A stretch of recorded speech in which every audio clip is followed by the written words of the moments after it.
भगवान विष्णु के मत्स्य अवतार। मत्स्य अवतार भगवान विष्णु के प्रथम अवतार है। मछली के रूप में अवतार लेकर भगवान विष्णु ने एक ऋषि को सब प्रकार के जीव जंतु एकत्रित करने के लिए कहा और पृथ्वी जब जल में डूब रही थी तब मत्स्य अवतार में भगवान ने उस ऋषि की नाव की रक्षा की। इसके पश्चात ब्रह्मा ने पुनः जीवन का निर्माण किया। एक दूसरी मान्यता के अनुसार एक राक्षस ने जब वेदों को चुरा कर सागर की अथाह गहराई में छुपा दिया तब भगवान विष्णु ने मत्स्य रूप धारण करके वेदों को प्राप्त किया और उन्हें पुनः स्थापित किया। मत्स्य अवतार की कथा। एक बार ब्रह्मा जी की असावधानी के कारण एक बहुत बड़े दैत्य ने वेदों को चुरा लिया। उस दैत्य का नाम हयग्रीव था। वेदों को चुरा लिए जाने के कारण ज्ञान लुप्त हो गया। चारों ओर अज्ञानता का अंधकार फैल गया और पाप तथा अधर्म का बोलबाला हो गया। तब भगवान विष्णु ने धर्म की रक्षा के लिए मत्स्य रूप धारण करके हयग्रीव का वध किया और वेदों की रक्षा की। भगवान ने मत्स्य का रूप किस प्रकार धारण किया, इसकी विस्मयकारिणी कथा इस प्रकार है। कल्पांत के पूर्व एक पुण्यात्मा राजा तप कर रहा था। राजा का नाम सत्यव्रत था। सत्यव्रत पुण्यात्मा तो था ही, बड़े उदार हृदय का भी था। प्रभात का समय था, सूर्योदय हो चुका था। सत्यव्रत कृतमाला नदी में स्नान कर रहा था।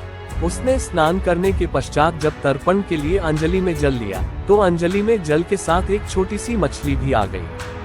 सत्यव्रत ने मछली को नदी के जल में छोड़ दिया।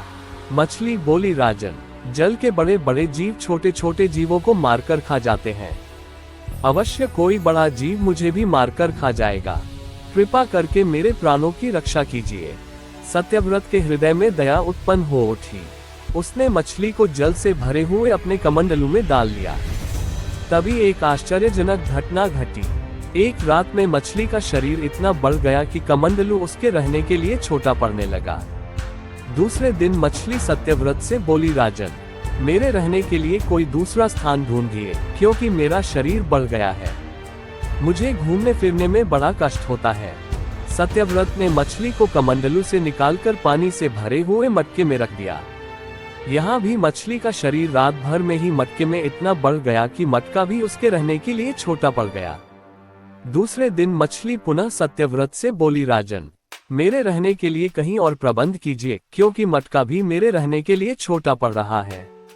तब सत्यव्रत ने मछली को निकालकर एक सरोवर में डाल किया, किंतु सरोवर भी मछली के लिए छोटा पड़ गया। इसके बाद सत्यव्रत ने मछली को नदी में और फिर उसके बाद समुद्र में डाल दिया। आश्चर्य! समुद्र में भी मछली का शरीर इतना अधिक बढ़ गया कि मछली के रहने के लिए वह छोटा पड़ गया। अतः मछली पुनः सत्यव्रत से बोली, राजन, ये समुद्र भी मेरे रहने के लिए उपयुक्त नहीं है। मेरे रहने की व्यवस्था कहीं और कीजिए। अब सत्यव्रत विस्मित हो उठा। उसने आज तक ऐसी मछली कभी नहीं देखी थी। वह विस्मय भरे स्वर में बोला, मेरी बुद्धि को विस्मय के सागर में डुबो देने वाले आप कौन हैं? मत्स्य रूपधारी श्रीहरि ने उत्तर दिया, राजन, हयग्रीव नामक दैत्य ने वेदों को चुरा लिया है। जगत में चारों ओर अज्ञान और अधर्म का अंधकार फैला हुआ है। मैंने हयग्रीव को मारने के लिए ही मत्स्य का रूप धारण किया है। आज से 7वें दिन पृथ्वी प्रलय के चक्र में फिर जाएगी। समुद्र उमड़ उठेगा, भयानक वृष्टि होगी, सारी पृथ्वी पानी में डूब जाएगी। जल के अतिरिक्त कहीं कुछ भी दृष्टिगोचर नहीं होगा। आपके पास एक नाव पहुंचेगी। आप सभी अनाजों और औषधियों के बीजों को लेकर सप्त ऋषियों के साथ नाव पर बैठ जाएगा। मैं उसी समय आपको पुनः दिखाई पड़ूंगा और आपको आत्म तत्व का ज्ञान प्रदान करूंगा। सत्यव्रत उसी दिन से हरि का स्मरण करते हुए प्रलय की प्रतीक्षा करने लगे।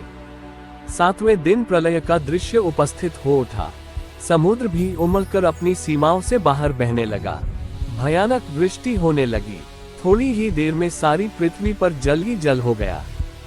संपूर्ण पृथ्वी जल में समा गई। उसी समय एक नाव दिखाई पड़ी। सत्यव्रत सप्त ऋषियों के साथ उस नाव पर बैठ गए। उन्होंने नाव के ऊपर संपूर्ण अनाजों और औषधियों के बीज भी भर लिए। नाव प्रलय के सागर में तैरने लगी। प्रलय के उस सागर में उस नाव के अतिरिक्त कहीं भी कुछ भी नहीं दिखाई दे रहा था। सहसा मत्स्य रूपी भगवान प्रलय के सागर में दिखाई पड़े।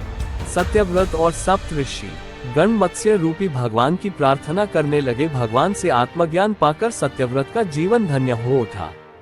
वे जीते जी ही जीवन मुक्त हो गए। प्रलय का प्रकोप शांत होने पर मत्स्य रूपी भगवान ने हयग्रीव को मारकर उससे वेद छीन लिए। भगवान ने ब्रह्मा जी को पुनः वेद दे दिए।